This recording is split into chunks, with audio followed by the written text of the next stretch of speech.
My brothers, elders, Sheikh Isa, and members of the community, Assalamu alaikum wa rahmatullahi wa barakatuh.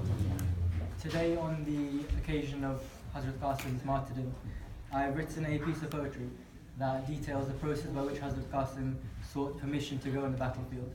I have described this from the moment at the beginning, by which he was denied by Imam Hussain, and eventually to the process by which eventually he was given permission.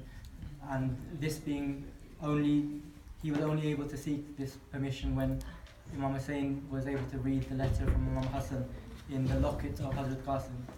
So through this poem, I'll detail the different events that occurred throughout this process.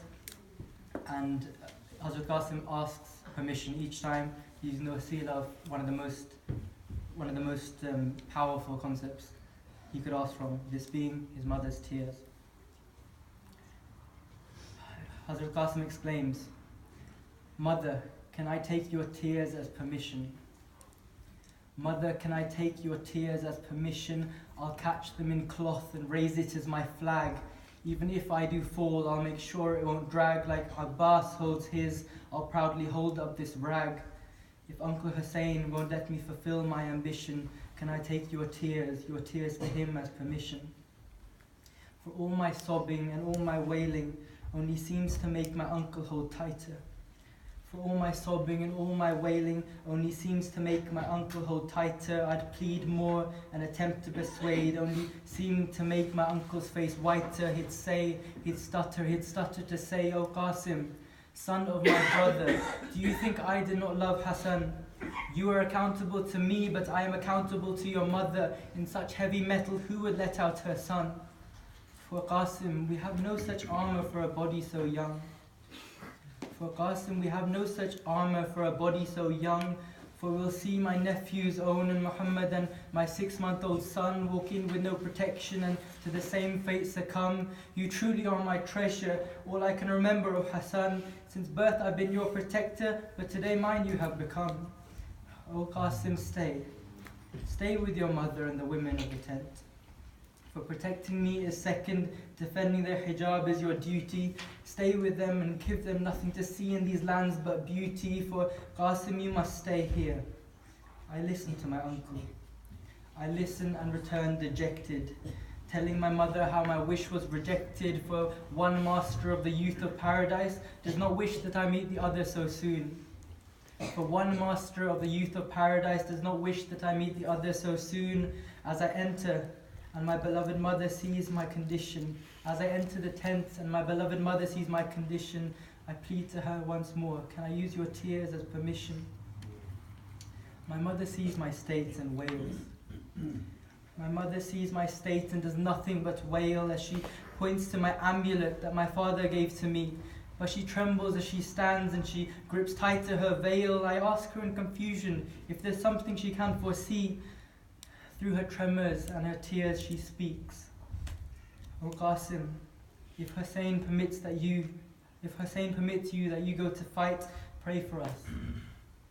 If Hussain permits you that you go to fight, pray for us, Qasim, for martyrs do not die, so pray for us. Pray for this veil on my head.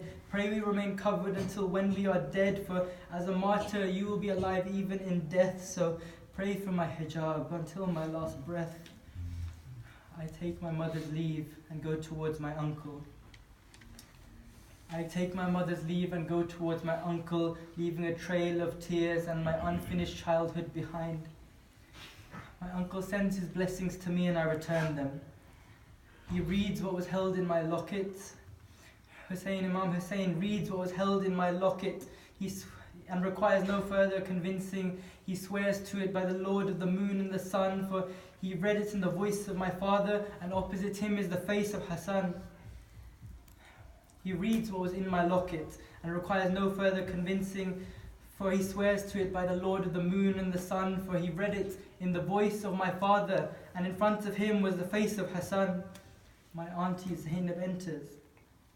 My auntie Zainab enters with a cloth in one hand, wrapping it on my forehead and telling me not to stand, saying a time will come when my legs will be trampled into the sand. My uncle Abbas helps me onto the horse and I ride. My uncle Abbas helps me onto the horse and I ride. I fight as only the grandson of Haydar could. As I'd break stride, I'd feel my father beside me stood.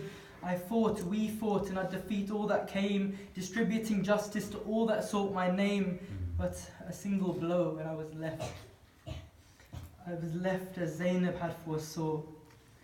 My voice screamed for Abbas and Hussain. Now my voice screamed for Abbas and Hussain, but in doing so the enemy scattered. The enemy scattered in fear, and their horses would travel on my chest. The very place where my father's head used to rest, as moments passed I was compelled to lay to rest. I lay aware now. I lay aware only of the sky and the scorching sand on which I laid by. There was silence. There was silence and only two distant voices in tune saying, Inna lillahi wa inna ilayhi raji'un. Hussain and Abbas, they asked if I could see. Hussain and Abbas asked if I could see or sense them, if only I could say, I can finally see my father after too many a year.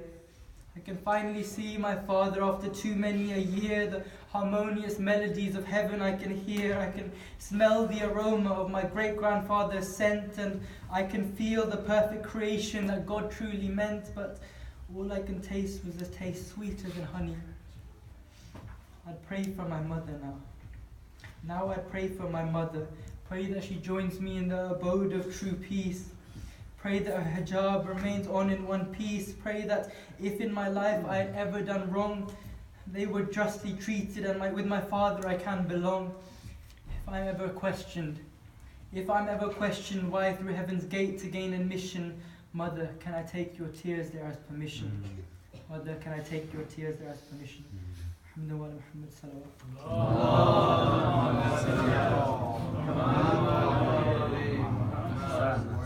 Subhanallah.